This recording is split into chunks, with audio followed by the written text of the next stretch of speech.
Hello everyone, welcome back. Study ম্যাথামেটিক্সের প্রত্যেকে স্বাগত জানিয়ে পঞ্চম শ্রেণী থেকে সপ্তম পাঠ পৃষ্ঠা নং 86 ভিডিও পার্ট নং 11 করব। আজকে আমরা এখান থেকে করব। গ্রীষ্মের ছুটিতে আমরা স্কুলের দরজা রং করব। আমি ও মিলি আজ রং করব। আমি দরজাতে লাল রং করেছি। এটা একটি দরজা। এই দরজার ঠিক মাঝ বরাবর একটি দাগ নিয়ে লাল রং করেছি এক অংশে, মানে দুই ভাগে ভাগ করার পর মোট হচ্ছে দুই অংশ। এই যে এক দুই, দু টুকরো করার পর দুই টুকরোর মধ্যে একটি অংশে, মানে একটা টুকরোর মধ্যে রং করা হয়েছে। তাহলে ভগ্নাংশটি কি দাঁড়াচ্ছে 1/2 অংশ। এবার 1/2 অংশকে 2/4 কী করে লিখলো দেখো, 1/2 ছিল 1/2, এটাকে 2/4 আমরা করতে পারি কেমন করে? এই একের সাথে যদি 2 গুণ করে দিই, আর তাহলে 2-এর সাথেও 2 গুণ করতে হবে, 2-এর সাথেও 2 গুণ করতে হবে, মানে লবের সাথেও 2 গুণ করব, হরের সাথেও 2 গুণ করব। এই দুই মনে মনে কেটে দিলে আবার 1/2ই পাচ্ছি। তাহলে 2-এর সাথে 1 গুণ করলে পরে 2 অক্ষ 2, 2-এর সাথে 2 গুণ করলে পরে 2 দুগুণে 4। তার মানে 1/2কে আমরা 2/4 লিখতে পারি। আবার যদি কাটাকাটি করি, দেখো 2 অক্ষ 2, 2 দুগুণে 4, তাহলে 1/2ই দাঁড়াচ্ছে। তাহলে 1/2কে আমরা 2/4 লিখতে পারি। তাহলে এত অংশ কেন এটা লিখলো, তার কারণ হচ্ছে মিলি দরজাতে সবুজ রং করেছে। তাহলে সে কী করলো, দরজাটাকে 4টি ভাগে ভাগ করলো, মানে এইভাবে কাটলো, এভাবে একটি দাগ দিল। দুটো দাগ দেওয়ার পরে কটা ভাগ হলো? 1 2 3 4, 4টা ভাগের মধ্যে মোট হচ্ছে 4টা ভাগ। 4টা ভাগের মধ্যে সে একটা ভাগে রং দিয়েছে। তাহলে ভগ্নাংশটি কী হবে? 1/4 অংশ। তাহলে রং দেখে বলো যে কে বেশি রং করেছে। দেখো এই অংশটি কিন্তু বেশি রং করা আছে, এটা কিন্তু কম করা আছে।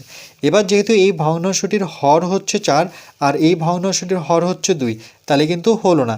আমরা একই হর বিশিষ্ট যদি নিয়ে আসি, তাহলে এটা 4, তাহলে এটাকেও 4 করতে হবে।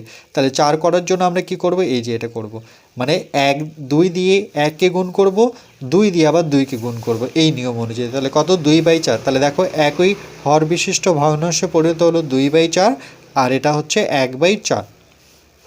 এবার যদি প্রশ্ন করে যে 2/4 বড় না 1/4 বড়, কী করে বুঝবো? দেখো হরটা তো সমান, তার লবটা দেখতে হবে বড় কি, 2 বড় 1-এর থেকে, তার মানে 2/4 কিন্তু বড়।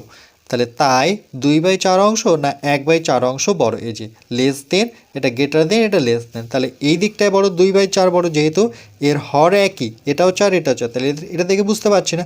তাহলে লব কোনটাতে বড়? 2 বড়, তাহলে কোন চিহ্নটা নিতে হবে? এটা নিতে হবে, অর্থাৎ গ্রেটার দেন নিতে হবে। এই দিকটায় বড়, এই চিহ্নের এই দিকটা বড়, এই দিকটা ছোটো, আবার এই চিহ্নের এই দিকটা বড়, এই দিকটা ছোটো, তাহলে এটাকে বলবো লেস দেন, মনে রাখবি, আর এটাকে বলবো গ্রেটার দেন, চিহ্ন বসাই। তাহলে আমি বেশি রং করেছি কেন? এখানে দেখেই বোঝা যাচ্ছে যে সবুজ রং মিলি করেছে একটুখানি, আর আমি করেছি অর্ধেক। তাহলে দরজাতে সবুজ রঙের চেয়ে লাল রং বেশি, এভাবে লিখব। দরজাতে লিখতে হবে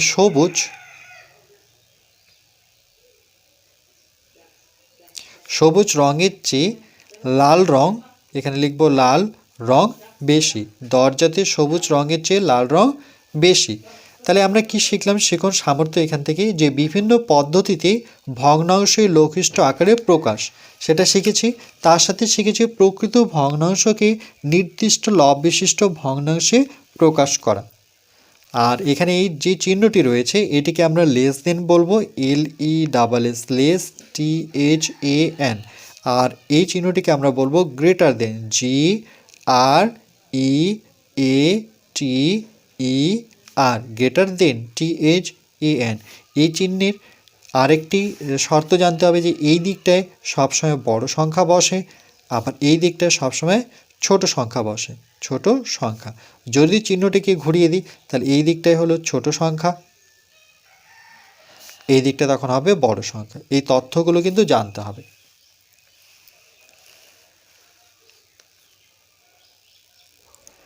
এরপর পৃষ্ঠা নাম্বার 87-তে হাতে কলমে 3টি বৃত্তাকার সমান কাগজের টুকরো নিলাম ও রং করলাম। তাহলে এখানে 3টি বৃত্তাকার কাগজ হচ্ছে 1 2 3। এবার দেখো 3টিতে রং করা হয়েছে। প্রথমে এই বৃত্তাকারটিকে মাঝ বরাবর একটি দাগ নেওয়া হয়েছে। দাগ নেওয়াতে দুটো অংশ পেলাম, তাহলে মোট হচ্ছে 2 অংশ। এই 2 অংশের মধ্যে একটি অংশে রং দেওয়া হয়েছে, তাহলে ভগ্নাংশটি কি হচ্ছে 1/2 অংশে যে রঙটি দেওয়া হয়েছে সেটা হচ্ছে হলুদ রং। তারপরে দেখো এর মাঝ বরাবর এভাবে কাটলাম আর মাঝ বরাবর এভাবে কাটলাম, তাহলে 1 2 3 4 মোট হচ্ছে 4 ভাগে ভাগ করালো। 4টি ভাগের মধ্যে একটি ভাগে রং দেওয়া হয়েছে, তাহলে ভগ্নাংশটি কি দাঁড়ালো 1/4 অংশ। 1/4 অংশ 4 ভাগের মধ্যে 1 ভাগে কী রং দেওয়া হয়েছে? কমলা রং দেওয়া হয়েছে। এরপর দেখো এর মাঝ বরাবর এভাবে কাটবো, এভাবে কাটবো, কাটার পরে এভাবে কাটবো, আবার এভাবে কাটবো। তাহলে এভাবে কাটার পরে বা দাগ দেওয়ার পরে কতগুলো অংশ পাবো? 1 2 3 4 5 6 7 8 8টি অংশ, মোট 8টি টুকরো করার পর, এই 8টি অংশ করার পর বা 8টি টুকরো করার পর সেই টুকরোগুলোর মধ্যে একটা, শুধু একটা টুকরোতে কী দেওয়া হয়েছে? রং দেওয়া হয়েছে। তাহলে 8 ভাগের মধ্যে 1 ভাগে রং দেওয়া, মানে সেই রঙটি কি অংশ হচ্ছে নীল রং দেওয়া হয়েছে। তাহলে ভগ্নাংশটি কি 1/8 অংশ এভাবে পড়বো, 1/8 1/4 1/2। এবার এই যে সংখ্যাগুলো পেলাম 1/2 1/4 1/8, বলছে কেমন করে বুঝবো কোন রং বেশি? হরগুলো সমান করার চেষ্টা করি, সেটি প্রশ্ন করলো। বলছে কেমন করে বুঝবো কোন রঙটি বেশি দেওয়া হয়েছে? এমনি চোখে দেখে যদি বলি তাহলে এই রঙটা বেশি আছে, তার থেকে বেশি এটা, মানে এটা সব থেকে বেশি, তার থেকে কম, আর সব থেকে কম এটা। তাহলে সেটা না দেখে আমরা এই যদি সংখ্যা যদি দেওয়া থাকে তাহলে কি করে বুঝবো যে কেমন করে বুঝবো কোন রং বেশি? তাহলে হরগুলো, এই জন্য কী করতে হবে? হরগুলো সমান করার চেষ্টা করি। তাহলে এখানে যে প্রথম যে ভগ্নাংশটি আছে সেটা কত? 1/2, আর পরে ভগ্নাংশটি 1/4, তারপরে ভগ্নাংশটি হচ্ছে 1/8। তাহলে 1/2, 1/4, 1/8 ভগ্নাংশের হর। এই যে দেখো হর লিখেছে, হর কোনটাকে বলা হয়? নিচেরটাকে হর, উপরেরটাকে লব। তাহলে হর হচ্ছে 2, 4, 8। তাহলে এই জন্য লিখেছে 2, 4, 8। এবার দেখো এখানে এই ভগ্নাংশের হর হচ্ছে 2 4 8। 8 হলো, এই যে 8 হলো 2 ও 4-এর গুণিতক। বলছে 2 ও 4-এর গুণিতক। কেমন করে? 2-এর ঘরে নামতা পড়লে আমরা 8কে পাবো, আবার 4-এর ঘরে নামতা পড়লে 4 × 4 4 × 8, বা এই দুটো সংখ্যার গুণফল দেখো 4 × 2 = 8।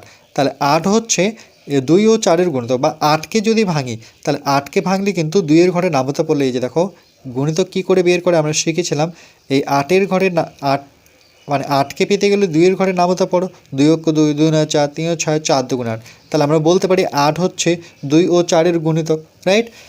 এবার দেখো প্রথম যে ভগ্নাংশটি আছে সেটি কত? 1/2। তাহলে এখানে যেহেতু এই জায়গাটা আমি করে দিচ্ছি, আমি এর জন্য পৃষ্ঠা নিচ্ছি না। দেখো 1/2 হচ্ছে আমাদের প্রথম ভগ্নাংশ। এবার এই ভগ্নাংশকে আমরা কি করব? আমরা সব থেকে বড় সংখ্যা, এই হরের মধ্যে সব থেকে বড় সংখ্যা কত? 8। তাহলে 8-এ নিয়ে আসতে হবে। তাহলে কি করে নিয়ে আসবো? তাহলে 1/2 এই সংখ্যাটা লিখে রাখি। এবার এই 2কে কত গুণ করলে 8 পাবো? তাহলে 2-এর ঘরে নামতা পড়লে 4 × 2 = 8। তাহলে যেহেতু হরে 4 গুণ করলাম, তাহলে কিন্তু এর লবেও 4 গুণ করতে হবে। তাহলে সংখ্যাটি কত হচ্ছে? 4 × 4, আর এখানে 4 × 2 = 8। মানে প্রত্যেকটা সংখ্যা হরে আমরা 8 নিয়ে আসবো। এই জন্য দেখো 1/2, আর তার সাথে কত গুণ করলো? 4। লবে যদি 4 গুণ করে তাহলে হরে 4 গুণ করতে হবে, তাহলে 4/8। পরের ভগ্নাংশটা দেখে দিচ্ছি, 1/4। তাহলে একটা তো হলো, পরের ভগ্নাংশটি রয়েছে 1/4। 1/4, তার মানে এখানে 4-এর সাথে কত গুণ করলে 8 হবে? প্রথমে নিচেরটা ভাববো। তাহলে 4 × 4 4 × 2 = 8, 2 গুণ করতে হলো, তাহলে 1-এর সাথেও 2 গুণ করতে হবে। তাহলে কত হচ্ছে? 2 × 2 4 × 2 = 8। দেখো একই হর হচ্ছে, এটার হর 8, এটারও হর 8। এই জন্য দেখো এই যে 1-এর সাথে 2 গুণ করেছে, 4-এর সাথে 2 গুণ করেছে, তাহলে কত? 2/8 হলো। পরে যে ভগ্নাংশটি আছে সেটা কত? 1/8। সে তো 1/8ই আছে। দেখো এটা হর একই যেহেতু আছে, এই যে 1/8, তাহলে এখানে আমরা কি গুণ করব? 8ই রাখার জন্য আমরা এখানে 1 গুণ করতে হবে। 8 তো প্রথম থেকেই ছিল, তার সাথে 1 গুণ করে দাও। উপরে 1 আছে, তাহলে তার সাথেও 1 গুণ করতে হবে। তাহলে কত হচ্ছে? 1 × 1 8 × 8। তাহলে দেখো হরটা কিন্তু পরিবর্তন হলো না, 1-এর সাথে 1 গুণ হলো, 8-এর সাথেও 1 গুণ করে 1 1-এর গুণফল 1, এখানে 8 × 8। তাহলে প্রত্যেকটার হর যদি লক্ষ্য করো, 8 এখানে 8 এখানে 8। এই জন্য এখানে বলেছে হরগুলো সমান করার চেষ্টা করে। এবার যখনই হরগুলো সমান করব, তাহলে এই ক্ষেত্রে দেখো আমরা বলতে পারবো যে এদের মধ্যে কোনটা সব থেকে বড়।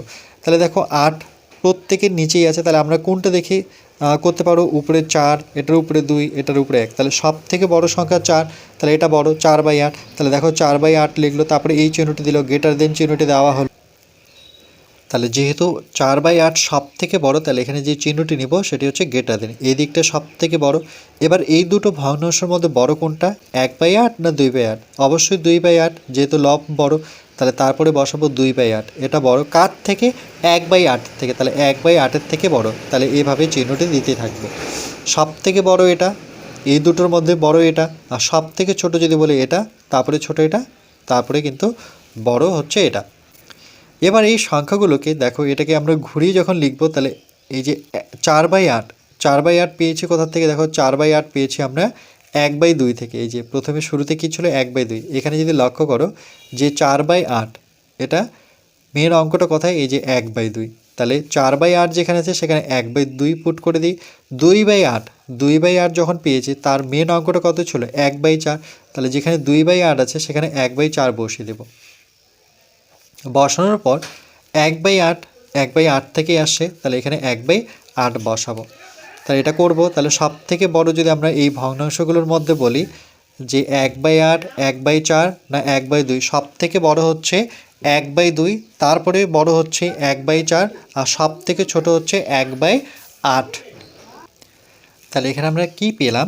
বলছি একই হর বিশিষ্ট না একই লব বিশিষ্ট ভগ্নাংশের যেটির হর ছোট, একই লব বিশিষ্ট ভগ্নাংশের যেটি হর ছোট, একই লব বিশিষ্ট, দেখো 1/8 লব 1, এখানে লব 1, এখানে লব 1, তাহলে একই লব বিশিষ্ট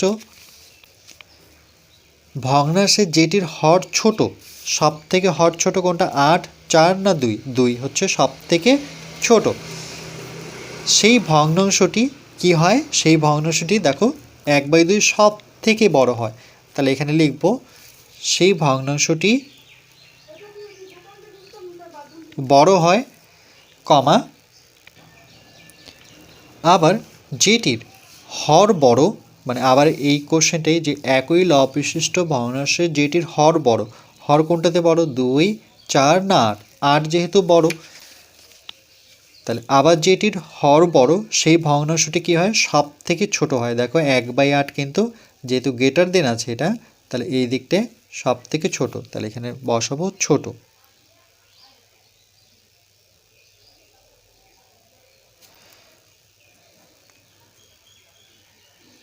এখানে লিখব বড়, এখানে লিখতে হবে ছোট। তাহলে এই নিয়মটা মনে রাখবে যে একই লব বিশিষ্ট ভগ্নাংশের যেটির হর ছোট সেই ভগ্নাংশটি সব থেকে বড় হবে, আবার যেটির হর বড় সেই ভগ্নাংশটি সব থেকে কী হবে? ছোট হবে। এখানে কিছু ব্র্যাকেটে লিখে দেওয়া আছে, যেহেতু একই সংখ্যা দিয়ে ভগ্নাংশের লব ও হরে গুণ করলে ভগ্নাংশের মানের পরিবর্তন হয় না। বলছে একই সংখ্যা দিয়ে যদি আমরা লব আর হরে গুণ করি, যেমন 2 আর 2 দিয়ে গুণ করা হয়েছে, এখানে দেখো এটাকে 4 দিয়ে গুণ করা হয়েছে, এতে কিন্তু মানের পরিবর্তন হবে না। কেন?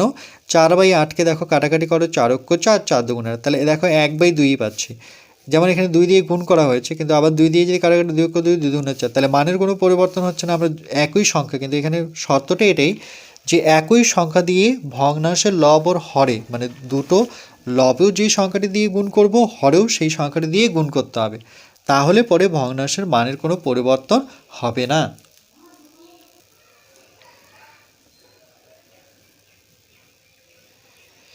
এরপর পরবর্তী